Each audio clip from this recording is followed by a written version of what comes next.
உண்டாகட்டும். Praise the Lord. Hallelujah, hallelujah. கர்த்தர் கொடுத்த இந்த மேலான தருணத்தை நான் நன்றியோடு ஸ்தோத்திரிக்கிறேன். இந்த வாய்ப்பை கொடுத்த பாஸ்டர் பால் பாஸ்டர் அவர்களுக்கும் மற்ற ஊழியர் தலைமை போதகர் அவர்களுக்கும் இருக்கிற எல்லாருக்கும் நன்றியை தெரிவிச்சு. பிரைஸ் தி லார்ட், ஹல்லேலூயா. கர்த்தர் என்னை நடத்தின விதங்களை நான் உங்கள்கிட்ட சொல்லணுன்னா 26 ஆண்டுகள் ஆயிடுச்சு.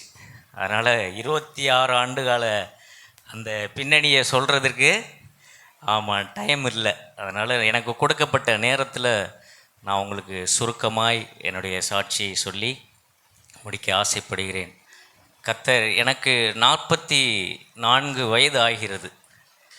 அதனால் கர்த்தர் இதுவரைக்கும் என்னை பாதுகாத்து எத்தனையோ கஷ்டங்கள், நஷ்டங்கள், பாடுகள், வேதனைகள் எல்லாம் இருந்தாலும் கர்த்தர் இப்பொழுது 44 ஆண்டுகளை கடக்க கர்த்தர் உதவி செய்திருக்கிறார். அல்லேலூயா.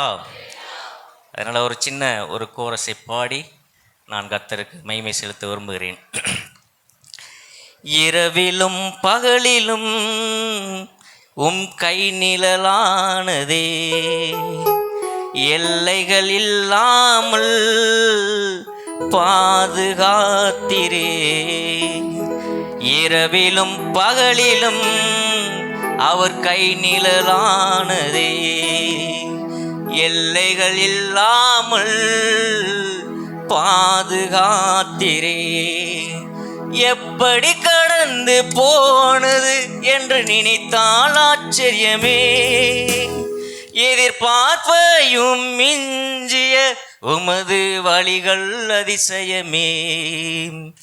எப்படி கடந்து போனது என்று நினைத்தால் ஆச்சரியமே, எதிர்பார்ப்பையும் மிஞ்சிய வழிகள் அதிசயமே. நன்றி நன்றி நன்றி தெய்வமே, நான் இருப்பது உம் கிருபையில் தானே. நன்றி நன்றி நன்றி இயேசுவே, என் விசுவாசத்தின் ஆரம்பம் நீரே. நன்றி நன்றி நன்றி தெய்வமே, என் விசுவாசத்தின் நம்பிக்கை நீரே. நன்றி நன்றி நன்றி தெய்வமே, என் விசுவாசத்தின் ஆரம்பம் நீரே. என் விசுவாசத்தின் ஆரம்பம் நீரே. ஆமென், அல்லேலூயா. பாருங்க, இத்தனை வருட காலமாக கர்த்தர் என்னை கண்மணி போல காத்து கர்த்தர் இங்கு சாட்சியாய் நிறுத்த கர்த்தர் உதவி செய்திருக்கிறார். அல்லேலூயா, ஆமென். நான் இப்பொழுது என்னுடைய வயதை சொல்லிட்டேன். ஆனால் என்னுடைய ரட்சிப்பு அப்படின்னு பார்த்தீங்க அப்படின்னா, என்னுடைய தகப்பனார் கிருபாசன கிறிஸ்துவின் சபையின் போதகராக இருக்கார். தஞ்சாவூர் ஊழியத்தில் போதகராக இருக்கிறாங்க. நாங்கள் ஒரு கிராமத்தில் இருந்து தஞ்சாவூருக்காக வந்தோம். ஆர்எஸ் மங்கலம்ங்கிறப்பட்ட கிராமத்தில் இருந்து இப்பொழுது நாங்கள் கிட்டத்தட்ட 30 ஆண்டுகளாக தஞ்சாவூர் பட்டணத்திலே இந்த ஊழியத்தை செய்து வந்து கொண்டிருக்கிறோம். ஆனால் நான் பாருங்கள், ஒரு சின்ன வயசுலே ஒரு என்னை 8th ஸ்டாண்டர்டு படிக்கும்போதே என்னை ஒரு ஆர்ஃபனேஜில் விட்டுட்டு ஊழியத்துக்கு வந்துட்டாங்க. ஏன்னா ஊரில் எல்லோரும் நல்ல வசதி படைத்த அப்படி ஒரு கேட்டகரியில் தான் இருந்தோம். அப்போது பார்த்தீங்க அப்படின்னா திடீர்னு அப்பா ஊழியத்துக்கு போகணுன்னு சொன்னாங்க. அப்போல்லாம் ரொம்ப சின்ன வயசு, ஒரு 12 இயர்ஸ் இருக்கும், 12 வயது தான் எனக்கு. ஆனால் என்னை அங்கே ஹாஸ்டலில் விட்டுட்டு அவங்க ஊழியத்தின் நிமித்தமாக அவங்களுக்கு தேவை என்னென்னா பிள்ளை இல்லை, அவங்களுக்கு தேவை என்னது ஊழியம்னு சொல்லி என்னை அங்கே விட்டுட்டு அவர்கள் கிளம்பி வந்துட்டாங்க. எனக்கு மற்ற 3 பேர் என்னோட கூட பிறந்தவர்கள். நான் மூத்தவன், 2வது தம்பி ஒரு மெக்கானிக்கலாக இருக்கார், சிஸ்டர் ஒருத்தங்க இருக்காங்க, அவங்க சென்னையில் சர்ச் ஆஃப் காடில் அவங்க ஊழியத்தை செஞ்சிட்ருக்காங்க. அதனால ரொம்ப குட்டி குட்டி வயசு அங்கேருந்து இங்கே வந்துட்டாங்க. எப்படி வந்தாங்க அப்படின்னா, எல்லா தேவைகளுமே அவர்களுக்கு இருந்தது. அப்போது 1980 வந்து ஒரு பஞ்சம். அந்த பஞ்சத்தில் அரிசி சோறு கிடைக்கும் அப்படின்னா நம்ம வீட்டில் தான் கிடைக்குமா. அந்த அளவுக்கு அந்த மச்சு பரணிலாம் சொல்லுவாங்க கிராமத்தில். அப்படி அவர்கள் ஸ்டோரேஜ் செய்து அப்படியான வாழ்க்கையை அவர்கள் வாழ்ந்து வந்தார்கள். ஆனால் திடீரென்று ஆண்டவருக்கு ஊழியம் செய்ய வேண்டும், ஆண்டவருடைய அழைப்பு இருந்ததுனால உடனே அவர்கள் எல்லாவற்றையும் விட்டு விட்டு அந்த சொல்லுவாங்கள்ல கட்டின துணியோடு தான் வந்தாங்க அப்படின்னு சொல்லி அப்படி வந்தாங்க. எல்லாத்தையும் விட்டுட்டு வந்துட்டாங்க. அப்போது ஊழியத்தில் இருக்கும்போது சில கடுமையான வறுமைகள். ஏன் அப்படின்னா, நம்ம பாஸ்டர் கிருபாசனம் சபையின் தலைவர் பாஸ்டர் அன்புதாசன் அவர்கள் தான் எங்களுக்கு வந்து அந்த ஒரு மாதம் ஆயிடுச்சுன்னா ஒரு 500 ரூபா வந்து என்ன செய்வாங்க, காணிக்க. அதுவும் வந்து எப்படி சொல்லி கொடுப்பாங்கன்னா, கண்டிப்பாக வரணும்னு என்ன செய்யக்கூடாது, ஆமாம், அதை எதிர்பார்த்துருந்தக்கூடாது. இருந்தால் உங்களுக்கு என்ன செய்வாங்க, மணி ஆர்டரில் அனுப்புவாங்க. அப்படி தான் சொல்லி, ஏன்னா எல்லா வசதியோடும் வாழ்ந்துட்டு நீங்கள் ஒரு 500 ரூபாயை வச்சு அந்த ஃபேமிலியை ரன் பண்ணணும் அப்படின்னா ரொம்ப கஷ்டம். அப்படியான சூழ்நிலைகளும் இருந்து, அப்போ கிராமத்திலேருந்து சில பேர் என்ன சொல்லுவாங்க அப்படின்னா, கொஞ்ச நாள் அந்த அரிசி பருப்பு இதெல்லாம் கொடுத்துட்டு வந்தாங்க. ஆனால் திடீரென்று என்ன சொல்லிட்டாங்க அப்படின்னா, உங்களை அழைச்சது யார், கடவுள் தான் அழைச்சேன்னு சொல்கிறீங்க, அப்போ உங்களை அழைச்சவர் கடவுள் அப்படின்னா உங்களை கைவிட்டுருவாரா அப்படின்னு சொல்லி கொடுத்ததை என்ன செஞ்சிட்டாங்க, ஸ்டாப் பண்ணிட்டாங்க. ஸ்டாப் பண்ணால் சரி, அழைச்சவர் கர்த்தர் தானே, அப்போ அதற்கு உண்மையாக இருக்குன்னு சொல்லி அங்கே உள்ள சில காரியங்களை அவங்கள வாங்கிறதில்ல. ஆனால் நிலங்கள் பல ஏக்கர்களில் இருக்குது. இன்றைக்கும் அதில் விளைகிற கருவை முள்ளு தான் விளையும், கருவல் தான் விளையும். அதை நீங்கள் ஒரு 3 இயர்ஸ் 4 இயர்ஸ் விட்டுட்டு வெட்டுனீங்கன்னா 8 to 10 lakhs என்ன செய்யலாம், விறகாவே விற்றுடலாம். அந்த அளவிற்கு நிலங்கள் இருந்தது. ஆனாலும் எல்லாவற்றையும் விட்டுவிட்டு தேவன் தான் மெய்யான தெய்வம் என்று சொல்லுவதற்கு கர்த்தர் அவர்களை அழைத்ததுனால அப்படி இருந்தாங்க. அதனால் நான் வந்து 10th எழுதினேன். அடுத்து +1 படிக்கிறதுக்காக தஞ்சாவூரில் நான் இருந்தேன். 12th படித்தேன். EDA என்ற குரூப், இன்ஜினியரிங் குரூப் ஒன்று. அது படித்து முடித்தவுடனே சிவில் இன்ஜினியரிங் படிக்க வேண்டும் என்று எனக்கு ஆசை இருந்ததுனால நான் இன்ஜினியரிங் போய் ஜாயின் பண்ணேன். ஜாயின் பண்ணிவிட்டு முதலாக நான் சென்னைக்கு வேலைக்கு செய்யும் பொழுது எனக்கு என்னோட படித்தவர்களுக்கு எல்லாரும் நல்ல ஃபஸ்ட்டு ரேங்க் ஹோல்டராக இருந்தாங்க. அவங்களுக்கெல்லாம் சம்பளம் பார்த்திங்கன்னா 1500. எவ்வளவு, 1500 ரூபா. கொஞ்சம் ட்ரைனிங்கில் இருந்தவங்களுக்கு 2000 ரூபா. ஆனால் எனக்கு சம்பளம் எவ்வளோன்னு கேட்டிங்கன்னா 6000 rupees. ஒரு BE ME படித்த அந்த கேட்டகரியில் உள்ளவங்களுக்கு எனக்கு என்ன செஞ்சது, சம்பளம் கிடைத்தது. சென்னையில் உங்களுக்கு தெரிஞ்சிருக்கும், ராயல் மெரிடியன் அப்படின்னு ஒரு ஹோட்டல் இருந்தது. அந்த ஹோட்டலுக்கு சில ஆட்களை எடுத்தார்கள். அப்பொழுது நான் வந்து அங்கே போயிருந்தப்போ செலக்ட் ஆகிட்டேன்னா எனக்கு வந்து நான் படித்தது சிவில் இன்ஜினியர். ஆனால் நான் உள்ளே போனது இந்த கட்டிட உள்ளமைப்புகள் இன்டீரியர் பார்க்குறதுக்கு தான் அங்கே வந்து என்னை உள்ளே அலோவ் பண்ணாங்க. அதனால் நான் சரி கொஞ்ச நாளைக்கு போன்னு சொல்கிறதுனால அவ்வளோ நிறைய எனக்கு அப்போது 6000 rupeesங்கிறது என்னது பெரிய அமௌண்ட்டு. 2004 வந்து 6000 rupees சேலரி அப்படின்னா, இதுவும் இல்லாமல் எனக்கு டெய்லி ஒரு 50 rupees கொடுத்து விடுவாங்க. அந்த ஜாப் முடித்தவொடனே ஒரு 50 ரூபா கொடுத்து விடுவாங்க. அதனால் என்னுடைய ஜாபில் நான் கரெக்டாக இருக்கணுங்கிறதுக்காக ரொம்ப உண்மையாக இருந்தேன். அதனால் அந்த MD பார்த்துட்டு என்னை என்ன செஞ்சார், மெரிடியன் ஹோட்டல் ஓனர் இங்கே நாமக்கல் பக்கத்தில் இருக்கார், BSGயா BGPயான்னு தெரில எனக்கு சரியா. அங்கே வந்து அந்த இன்ஸ்டியூட்டில் கிட்டத்தட்ட 320 ஆட்களை என்கிட்ட ஒப்படைச்சிட்டு, அப்போ நான் பார்த்தீங்கன்னா இப்போ எப்படி இருக்கேன், ஆமாம் நீங்கள் யோசிச்சு பாருங்கள், ஒரு 25 இயர்ஸ்க்கு முன்னாடி எப்படி இருந்திருப்பேன்னு. 320 பேரை என்கிட்ட ஒப்படைச்சிட்டு நீ இவர்களுக்கு பார்த்துக்கணும், சம்பளம் போடணும்னு சொன்னாங்க. அப்படியெல்லாம் இருந்தது. நல்ல சேலரி கொடுப்பார். என்கிட்ட தான் ஒரு 5 lakhs கொடுத்துட்டு போவார். அப்போல்லாம் 500 ரூபா ரொம்ப ரேரு, 100 ரூபா இருக்கும், நிறையா இருக்கும். அதை பாதுகாக்கிறதுக்கே எனக்கு தூக்கம் வராது. ஒரு ரூம் கொடுத்துருப்பாங்க, அதை பாதுகாக்கவே முடியாது. அதை பாதுகாக்கணுங்கிறதுக்காகவே பயந்துக்கிட்டு தூங்காமல் இருந்த நாட்கள்லாம் உண்டு. ஏன்னா குறைகள் வந்துருமே நம்ம மேலே அப்படின்றதுக்காக. அப்படியெல்லாம் கொடுத்து என்னுடைய கேட்டகரியை உயர்த்திக்கிட்டே வந்தாங்க. திடீர்னு பார்த்திங்கன்னா நான் அங்கே இருந்து சில நாட்களில் வெளியில் வர வேண்டியது சூழ்நிலை ஆயிடுச்சு. எனக்கு அங்கே இருக்கிறதுக்கு பிடிக்கல, ஸ்ட்ரெஸ் ஆகிடுச்சு. ஏன்னா ஒரு மக்களை பார்க்கணும், அவர்களுக்கு சேலரி போடணும், அவர்களுக்கு வேலையை ஒதுக்கணும் அப்படின்னா. இப்போ இன்றைக்கி உள்ள காலகட்டத்தில் வீட்டில் 2 பேரை மேய்க்கிறதே ரொம்ப கஷ்டமாக இருக்குது. 320 பேரை மேய்க்கணுன்னா அப்போது இருந்த கொஞ்சம் ஸ்பீடாக ஒர்க் பண்ணுவேன். அதனால் கர்த்தர் என்னமோ அந்த தகுதியை கொடுத்துருந்தார்.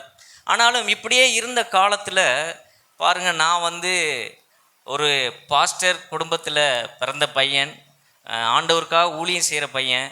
ஆனால் என்னுடைய வாழ்க்கையை என்ன செஞ்சேன், நான் என்னுடைய சுய விருப்பத்தின்படி வாழ்ந்துக்கிட்டே போனேன். ஆனால் கெட்ட காரியங்களுக்கு எதுக்கும் நான் உடன் போக மாட்டேன். ஆனால் பாருங்கள், இந்த வாலிப வயசில் பணம் இதெல்லாம் கிடைச்சதுனால நான் போயிட்டு ஜாப்பில் இருந்ததுக்கப்புறம் 2008 4 வருஷத்தில் எனக்கு கர்த்தர் ஒரு காரை வாங்குவதற்கு உதவி செய்தார். அல்லேலூயா. ஒரு குறைந்த நாட்களில் சீக்கிரமாய் அதை சம்பாதித்து வாங்குவதற்கு. அப்போது மாருதி ஸ்விஃப்ட்னா உங்களுக்கு வந்து ரொம்ப என்ன ஆச்சு, ஆமாம் ரொம்ப ரேரு, ரொம்ப 1 இயர் ஆகும். புக் பண்ணிங்கன்னா 1 இயர் கழித்து தான் அது வந்து வாங்கவே முடியும். அந்த மாதிரியான காலகட்டத்தில் 13 நாட்களில் எனக்கு கர்த்தர் கொடுத்தார். அல்லேலூயா. ஆனால் அப்படி தான் நான் விசுவாசிக்கிறேன். ஆனால் கொஞ்ச நாள் கழித்து அப்படி போக பார்த்திங்கன்னா ஆண்டவருடைய ஞாயிற்றுக்கிழமை எவ்ரி சண்டே வந்து சர்ச்சுக்கு போயிடுவேன், அதில் பிரச்சனை இல்லை. ஆனால் உண்மையாக என்ன செய்யலை, உண்மையாக ஆண்டவர் தொழுகலை. ஆனால் ஏன் சொல்கிறேன் அப்படின்னா, நான் வந்து 25 26 ஆண்டு காலத்திற்கு பிறகு தான் இந்த வாலிபத்தை நாம் வந்து என்ன செஞ்சிட்டோம், தவற விட்டுட்டோம், ரொம்ப மிஸ் பண்ணிட்டோம். அப்படின்றதுக்காக தான் நான் சொல்கிறேன். நீங்கள் வாலிபராக இருக்கீங்க, ஒரு சிலர் வாலிப தங்கச்சிமால் இருக்கீங்க. கர்த்தர் வாலிபத்தில் நீங்கள் ஆண்டவருக்காக என்ன செஞ்சிடணும், ஆமாம் கர்த்தருக்காக எதையாயிலும் செஞ்சு. எனக்கு பாருங்கள், சூரியன் என்னது கண்கட்ட பிறகு சூரியன் நமஸ்காரம் அப்படின்னு வாலிபத்தை எல்லாத்தையும் இழந்துட்டு இப்போது நான் ஆண்டவருக்காக ஊழியம் செய்ய என்ன செஞ்சுருக்கேன், வந்திருக்கேன். கொஞ்ச நாட்கள் இப்படி போனது. ஆனால் பார்த்திங்கன்னா ஆண்டவருக்கு பிரியமில்லாத செயல்கள் அப்படின்னு சொல்ல முடியாது. நான் வருவேன், ஏன்னா நான் சம்பாதிக்கிறேன். அதனால் ஒரு கூட்டம் நடந்துச்சுன்னா நான் பாஸ்டர் அன்புதாஸ் பாஸ்டர் அவர்களை வந்து, எனக்கு ஸ்பிரிச்சுவல் ஃபாதர் வந்து பாஸ்டர் அன்புதாசன் அவர்கள் தான். அதனால் நான் திடீர்னு வருவேன். திடீர்னு அவங்களுக்கு ஏதாவது ஒரு ஆஃபரிங் கொடுக்கும்போது அப்படி சொல்லுவாங்க. எனக்கு 21 வயசில் அவங்க சொன்னாங்க, டேய் இதெல்லாம் ஒன்றும் பெருசு இல்லைடா, இது உலகத்து வேலைடா, உலகத்துக்காக பார்க்குற வேலை ஒன்று பெருசு கிடையாது, ஆண்டவருக்காக என்ன செய்யணும், வேலை செய்யணும் அப்படின்னு சொல்லுவாங்க. ஆனால் என்னை ஒரு நாளும் என்ன செஞ்சதில்லை, அவங்க ப்ரெஷர் ஊழியத்துக்கு வான்னு சொன்னதே இல்லை. ஆனால் 21 வயசில் நான் வந்து அப்படி சொன்னது எனக்கு ஞாபகம் இருந்துக்கிட்டே இருக்குது. அப்பப்போ சொல்லுவேன். திடீர்னு ஒரு நாள் நான் காரில் அவங்கள வந்து கூட்டிகிட்டு போகும்பொழுது அப்போ சொன்னேன், நீ என்ன பிளான் இருக்க அப்படின்னு கேட்டாங்க. நான் வந்து என்ன சென்னையில் வந்து ஒரு ஃபேக்ட்ரி ஒன்று போடலான் இருக்கேன் அப்படின்னு சொன்னேன். சரி அப்படியா, சரி அப்படின்னு எல்லாத்தையும் கேட்டுக்குவாங்க. கேட்டுக்கிட்டு அப்போ சொன்னாங்க, அப்போ ஆண்டவருக்காக வேலை செய்கிறது உனக்கு பிரியம் இல்லையா அப்படின்னு கேட்டாங்க. நான் சொன்னேன், பிரியம் இருக்குது. எப்படி பிரியம் இருக்குது அப்படின்னா, நான் என்ன செய்வேன்னா சம்பாதிச்சு ஊழியத்தை என்ன செய்வேன், ஊழியத்தை நான் வேணால் தாங்குறேன் அப்படின்னு சொன்னாங்க. அப்போ எனக்கு ஒரு வார்த்தை சொன்னாங்க, அப்போ நாங்களாம் ஊழியம் செய்கிறோமே, பிச்சை எடுத்தால் சாப்பிட்றோம், நீ வந்து கொடுக்கறதுனால நாங்கள் என்ன செய்கிறோம், சாப்பிட்றதா நீ நினைக்கிறியா அப்படின்னு சொல்லி கேட்டாங்க. அப்போ எனக்கு அதனுடைய அர்த்தம் புரியலை. ஆனால் கொஞ்சம் நாள் கழித்து தான் அது விளங்க ஆரம்பிச்சிச்சு. பாருங்கள், நான் இப்படியே காலத்தை ஓட்டிக்கிட்டே இருந்தேன். எப்படியாவது பணம் இதெல்லாம் வந்தது. அந்த 2020 மார்ச் மாதம் கோவிட் வந்துருச்சு. கோவிட் வந்தால் நான் 2014 ஒரு ஃபேக்ட்ரி ஒன்று சின்னதாக ரன் பண்ணேன். அதில் பார்த்திங்கன்னா 70-80 பேர் வந்து வேலை செஞ்சாங்க. இந்த கோவிட் வந்துச்சு, நல்ல பீக்கில் போகணும். ஆண்டவர் பாருங்கள், 21 வயசில் ஐயா என்ன சொன்னார், ஆண்டவருக்காக வேலை செய்யணும்னு சொன்னார். ஆனால் என்னென்னமோ முயற்சி பண்ணேன். என்னோடய ஒய்ஃப் வந்து வேர்ல்டு விஷன் இந்தியாவில் ஒரு அமெரிக்கன் NGO, அதில் வந்து ஒர்க் பண்ணாங்க. கிட்டத்தட்ட ஒரு 15 இயர்ஸ்கிட்ட அந்த என்ஜிஓவில் ஒர்க் பண்ணாங்க. நல்ல சேலரி, எங்களுக்கு எந்த பிரச்சனையும் இல்லை, நல்லா போயிட்டு இருந்தது. இந்த கோவிட் வந்தது. கோவிட் வந்தோடனே தலைகீழாக புரட்டி போட்டது. அப்படியே சுத்தமாக வந்து வருமானத்துக்கு வழி இல்லாமல் போயிடுச்சு. அவங்களுக்கு ஜாப் இருந்தது. அந்த ஜாப்பை வச்சு எல்லா தேவைகளையும் சந்திச்சிடலாம். வீட்டு வாடகை கொடுத்துடலாம், இஎம்ஐ கட்டிடலாம், எந்த பிரச்சனையும் கிடையாது. அப்படியே இருந்து காலம் போனது. நாங்கள் கோவிடில் பயங்கரமாக சிக்காயிட்டோம். ஃபேமிலியாக சிக்காகி ஒரு மரண பயத்துக்குள்ளே போயிட்டோம். அப்படி போகும் பொழுது கர்த்தர் அங்கேருந்து தஞ்சாவூருக்கு, நாங்கள் சென்னையில் தான் இருந்தோம். கிட்டத்தட்ட ஒரு 24 இயர்ஸாக சென்னையில் தான் இருந்தேன். அந்த போன வருடத்திற்கு முந்தின வருடம் என்னுடைய தாயார் வந்து மரித்து போனாங்க. 2024 மே மாதம் 21 மரித்து போனாங்க. மரித்து போகும்போது நான் இப்படி மரித்து போனதற்கு பிறகு எனக்குள்ள ஒரு உணர்வு வந்தது. நான் வந்து எவ்ரி சாட்டர்டே சண்டே வந்து சென்னையிலேருந்து தஞ்சாவூருக்கு வந்துட்டு போவோம். சர்வீஸ் வந்து அட்டன் பண்ணுவோம். சாட்டர்டே ஃப்ரைடே நைட்டு கிளம்புவோம். சாட்டர்டே வந்துட்டு சண்டே இருந்துட்டு சண்டே ப்ரேயர்லாம் முடிச்சுட்டு ஈவினிங் கிளம்பி திருப்பி ரிட்டர்ன் போயிடும். இப்படி தான் ஒரு கிட்டத்தட்ட 15-16 வருட காலமாக வர்றதும் போகிறதுமா இருந்தோம். அது ஊழியத்தில் ஒரு நிலைப்பாடு இல்லாதபடி நாங்கள் வர்றதும் போகிறதுமா இருந்தோம். ஆனால் இந்த 2024 என்னுடைய தாயார் இறந்ததற்கு பிறகு ஒரு உணர்வு வந்துச்சு. எனக்குள்ளே நானாக ஒரு இது இமேஜின் பண்ணிக்கிட்டேன். கர்த்தர் ஒருவேளை அம்மாவை எடுத்ததுனால தான் ஊழியத்திற்கு வர வேண்டிய சூழ்நிலை வந்துருச்சோ, அப்போ நம்ம முன்னாடியே ஊழியத்தை வந்திருந்தா, அம்மா அப்பாவுக்கு உதவியாக இருந்திருந்தா இன்னும் கொஞ்ச நாள் அம்மாவை வச்சுருப்பாங்களோ அப்படின்ற அந்த உணர்வு வந்தது. ஆனால் இப்போது சரியாக எனக்கு அது புலப்படுது. அது வந்து அப்படி தான் இருக்குமோ அப்படின்ற எனக்கு அந்த யோசனை இருக்குது. ஏன் அப்படின்னா, இத்தனை வருட காலமாக வீட்டில் அப்பா அம்மா சொல்லுவாங்க, ஆண்டவருக்காக எப்போ ஊழியம் செய்ய போகிற, ஆண்டவருக்காக எப்போ வேலை செய்ய போகிற அப்படின்னு கேட்டுக்கிட்டே இருப்பாங்க.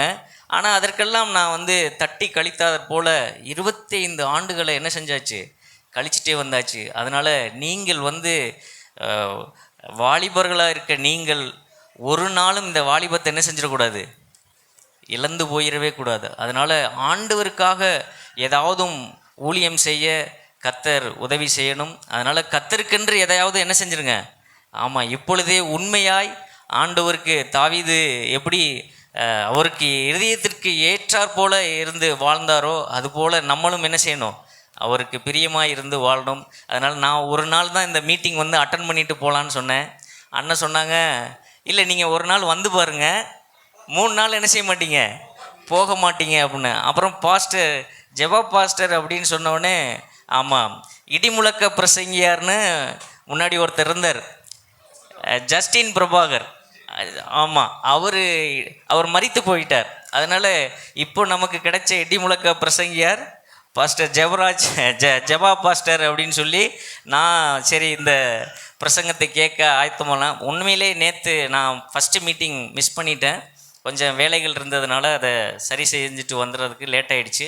சரியாக அந்த அபிஷேக இதுக்கு நான் அட்டன் பண்ணிட்டேன். அதனால் இந்த 3 நாள் இப்போ தோணுது, கூட ஒரு நாள் இருந்தால் பெட்டராக இருக்குமோ அப்படின்னு தோணுது. அதனால் இந்த எலெக்ஷன் வந்ததுனால உங்களுக்கு அந்த டைமுக்குள்ளே முடிக்கின்றதுங்களா. அதனால் நான் என்ன சொல்ல வர்றேன் அப்படின்னா, நான் 25 ஆண்டு காலத்தை வேஸ்ட் பண்ணிட்டேன். அப்படியே தன் இஷ்டம் போல் வாழ்ந்துட்டு, கெட்டதற்கல்ல, நான் எங்கே போனாலும் என்ன மாதிரி நீங்கள் இங்கே இருக்கிறவங்க யாரும் நீங்கள் பயணம் செஞ்சுருக்கவே முடியாது.